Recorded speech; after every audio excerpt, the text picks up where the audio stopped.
بسم اللہ الرحمن الرحیم۔ سن سکو تو سنو میں خوش آمدید ناول لے کر آئے ہیں جو رکے تو کوہ گراں تھے ہم، قسط نمبر 41 کے ساتھ آپ کی خدمت میں حاضر ہیں۔ اگر آپ نے ابھی تک ہمارا چینل سبسکرائب نہیں کیا تو ہمارے چینل کو سبسکرائب کریں اور بیل آئیکن کو پریس کرنا مت بھولیے گا تاکہ آنے والی تمام اقساط آپ کو بروقت ملتی رہیں۔ شکریہ۔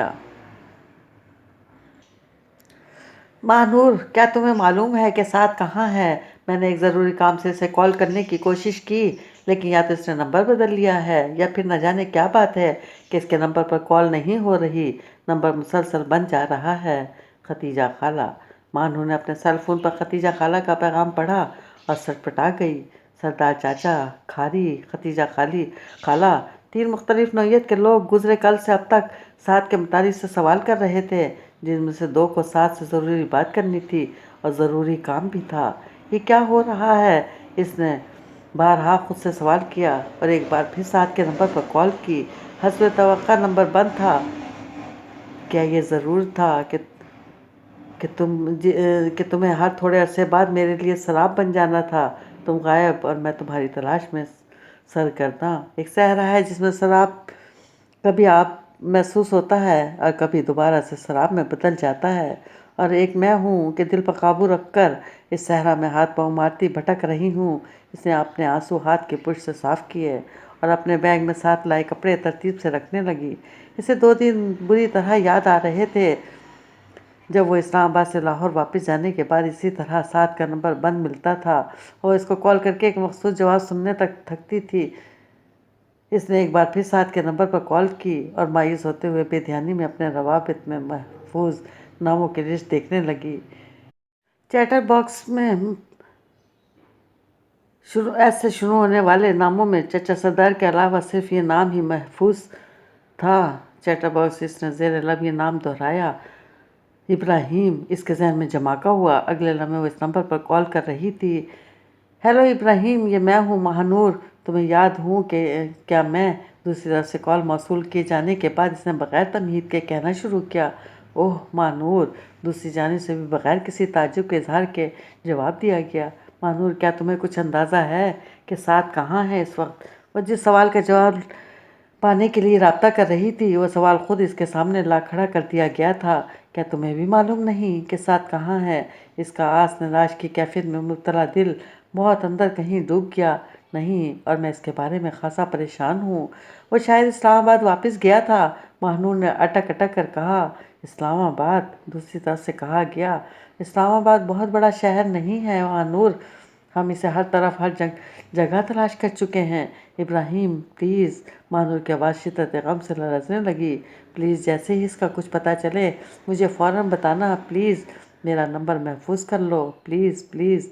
ضرور ماہ نور، دوسری طرف سے متاثر ہوتے ہوئے کہا گیا۔ میں سعد کے لیے تمہارے جذبات کو سمجھ سکتا ہوں۔ اوہ، ماہ نور نے فون بند کر کے آنکھیں میچیں۔ دنیا میں کوئی دوسرا ذی روح تو ہے جو اس کے لیے میرے جذبات کو سمجھ سکتا ہے، اس نے سوچا تھا۔ کنارہ روک رہے ہیں سب بی بی جی تمہیں، مگر تم ہو کہ رکنے کا نام ہی نہیں لے رہی۔ رائی صابرہ نے ماہ نور کی پشت پر پیار سے ہاتھ پھیرتے ہوئے کہا۔ ماہ نور باجی کو اس طرح واپسی کی چڑھتی ہے؟ رضیہ جو کھاری والے غم کی گہرائیوں سے تازہ تازہ باہر نکلی تھی، بغیر سوچے سمجھے بولی۔ یاد نہیں آپ کو بی بی؟ اس نے چودھرائن کو یاد دلایا۔ پچھلی دفعہ بھی جب ماہ نور باجی کو اپنی مرضی کا باندر والا نہیں ملا تھا منگو کے میلے پر، یہ اسی طرح تیزی واپس چلی گئی تھی۔ ہاں، کہتی تو ٹھیک ہے، چودھرائن نے دوپٹہ سر پر جماتے ہوئے کہا۔ ہماری لاڈلی ہے، بہت من موجی ہے، جو دل میں آیا کہہ دیا۔ جب موڈ خراب ہوا تو ضد کر کے اڑ گئی۔ انہوں نے پیار بھری نظر سے ماہ نور کی طرف دیکھتے ہوئے کہا۔ ماہ نور باجی کو اپنی مرضی کا باندر والا نہیں ملا تھا منگو کے میلے پر۔ ماہ نور تائی صابرہ کی بات نہیں سن رہی تھی، اس کا دھیان رضیہ کی کہی بات پر اٹک کر رہ گیا تھا۔ بندر والا، سائیں کمہار، فوک میلے کا گائک، سکیچز کا خریدار، ایک ہنستا مسکراتا بولتا کہتا چہرہ اس کی نظروں میں اپنی شبیہ جمائے بیٹھا تھا۔ اس کے ہٹائے نہ ہٹتا تھا، دھیان کسی اور چیز یا چہرے کی طرف ہونے نہیں دیتا تھا۔ یہ کیفیت کیا تھی اس کی ابھی تک سمجھ میں نہیں آیا تھا۔ وہ کسی امتحان میں پڑ گئی تھی یا آزمائش سے گزر رہی تھی، ایک شخص کے من چاہا بن جانے کا جرم کر بیٹھی تھی، جو انچاہا سیراب کی اسیر ہو گئی تھی۔ جدھر دھیان کرتی تھی وہی چہرہ نظر آتا تھا، باقی چہرے جیسے اپنی شناخت گنوا بیٹھے تھے۔ میں تو کہتی ہوں جس دن بس 2 دن اور رک جا بیٹی، آج پچھلے پہر میں نے درس کی محفل کرانی ہے، نعت بھی ہوگی، گانا بجانا تو پورا سال کرتے ہیں، ایک شام اس کا ذکر سن لیں گے تو باقی کی شامیں اچھی گزر جائیں گی۔ تائی صابرہ نے ایک بار پھر ماہنور کو مخاطب کیا۔ نسرین نے جندو مولوی کی بیوی کو پیغام دے دیا کہ نہیں؟ وہ خیال آتے ہی اپنی مصاحبہ کو پکارنے لگیں۔ کیا کہتی تھی؟ آئے گی کہ نہیں؟ وہ کسی سے پوچھ رہی تھی۔ اچھا آئے گی، کسی کے جواب سے مطمئن ہوتے ہوئے وہ بولی تھی۔ اسے کہنا تھا کہ ٹائم پر پہنچ جائے۔ ایک ہدایت جاری کرتے ہوئے انہوں نے کہا، ویسے بھی پیغام دینا ضرور، نئی دلہن کو اس کی ابھی تک روٹی بھی نہیں کی ہم نے، شادی پر 4 دن اور 4 راتیں دیگیں چڑھتی رہی تھیں، برا پنڈ روٹی کھاتا رہا تو کیا اس نے نہیں کھائی ہوگی روٹی؟ جو اب الگ سے روٹی کرنی ہے۔ آپ نے شہزادی کی۔ رضیہ نے منہ بنا کر کہا، نی تو کام دیکھ کر ہی ڈر جاتی ہے۔ تائی صابرہ نے غصے سے رضیہ کو ڈانٹا، چل اٹھ جا کر جو چاندنیاں منگوائی ہیں پورے پور سے، مریم باجی کے گھر سے، وہ صاف ستھری ہیں یا ہے نا؟ باجی مریم بھی بڑا اللہ والی بندی ہے، ابھی تو ان چاندنیوں کے پیکٹس بھی نہیں کھلے تھے کہ انہوں نے مجھے بھیج دیں۔ میں نے بھی چودھری صاحب سے کہہ دیا ہے کہ میں نے چاندنیاں نہیں واپس بھیجنی، ڈبل رقم بھیج دیں باجی مریم کو، وہ خود ہی نہیں خرید لیں گی۔ تائی صابرہ کی گفتگو کے دوران ان کی ملازمہوں کی آمد و رفت جاری تھی، صحن میں بڑی بڑی دیگیں دھوئی جا رہی تھیں، برتنوں کے آپس میں ٹکرانے کی آوازیں آ رہی تھیں، ایک ہنگامہ تھا جو بپا تھا۔ ماہنور نے اس چہل پہل کے درمیان بیٹھے بیٹھے اپنے اندر جھانک کر دیکھا، وہاں ویرانی تھی اور خاموشی بھی۔ سب کتنے خوش باش ہیں اور کتنے شاد آباد۔ اس نے آنکھوں میں اتری ہلکی سی نمی کو انگلی سے چھوتے ہوئے سوچا، چل شاباش میری دھی رانی، اپنا سامان ادھر ہی منگوا لے، آج میلاد دیکھ کے کل سویرے ٹھنڈے ٹائم نکل جانا۔ تائی صابرہ نے ایک بار پھر اسے چمکاتے ہوئے کہا، کل صبح تک تو میرے اور اس کے درمیان نہ جانے اور کتنے پل، کتنے گھنٹے، کتنے دن اور کتنے کوس حائل ہو جائیں گے۔ اس نے دل میں جواب دیا۔ ابراہیم نے کوئی اطلاع دی، نہ ہی اس کا اپنا نمبر آن ہوا۔ اب کے دل میں بھوک سی اٹھی، نہ آپ آئے نہ بھیجی پتیاں، کانوں سے آواز ٹکرائی، سکھی پیا کو جو میں نہ دیکھوں۔ کسی نے جھک کر اس کے کان میں سرگوشی کی، اوکھے پینڈے لمیاں نراواں عشق دیاں، کہ کہیں دور کوئی تارا بچاتا گا رہا تھا، یارا ٹھنڈی عشق آتش لائی ہے۔ کسی آواز نے الفاظ بدل کر گانا شروع کیا، ہویا رسانو لگ گئی ہے بے اختیاری، سینے دے وچ نہ سمائی ہے۔ بہرحال سنے اور لفظوں کا مفہوم اچانک سمجھ آنے لگا تھا، کیفیت خطبہ گزری تھی اور لفظوں میں چھپے پیغام ڈیکوڈ ہونے لگے تھے۔ میں اب چلتا ہوں۔ خالی کپ میز پر رکھتے ہوئے اس نے کہا، اس وقت کہاں جاؤ گے؟ جواب میں سوال آیا، کہاں جانا ہے کیا؟ دوسرا سوال وارد ہوا، گھر۔ وہ مسکرایا، آپ کو پتہ ہے میں اپنی ملکیت میں کچھ گھر ہوتے ہوئے بھی، اپنے پاس 2 مختلف ملکوں کی دوہری شخصیت رکھتے ہوئے بھی، اپنے پاس دنیا کے کئی ملکوں میں جا سکنے کا اختیار رکھتے ہوئے بھی اس پوری کائنات میں جلا وطن ہوں۔ بھٹکتے رہو گے جو یوں ہی خود ساختہ جلا وطنی طاری رکھتے رہے، ایک عمر چلتے رہو گے، گھر نہیں آئے گا، منزل پر پہنچ کر بھی منزل کو پہچان نہیں پاؤ گے، کیونکہ تمہارے پاس نہ تو راستوں کا کوئی نقشہ ہے، نہ ہی نشان منزل کی کچھ خبر۔ اس کی میزبان نے کافی کی خالی پیالی میں نقری چمچ چلاتے ہوئے جواب دیا، جانتا ہوں، بہت اچھی طرح جانتا ہوں۔ وہ سیدھا ہو کر بیٹھتے ہوئے بولا، مگر بے بس ہوں، بے اختیار ہوں، کلیو بے شمار ہیں، مہمے کا صفحہ جگہ جگہ سے پھٹا ہوا ہے اور کاغذ اتنا خستہ ہے کہ ہاتھ لگانے سے مزید پھٹتا ہے۔ یہ بات نہیں ہے۔ میزبان مسکرائی، حقیقت کا سامنا کرنا چاہتے ہو اور اس کے عریاں ہو کر سامنے آنے پر آنکھیں میچ لیتے ہو، کیونکہ آنکھیں کھلی رکھ کر دیکھنے سے تاج کا وہ محل جس کے فرش پر میرے قدم جمے ہیں، اکھڑ کر ہوا میں بکھر جانے کا خطرہ ہے۔ فاؤنڈیشن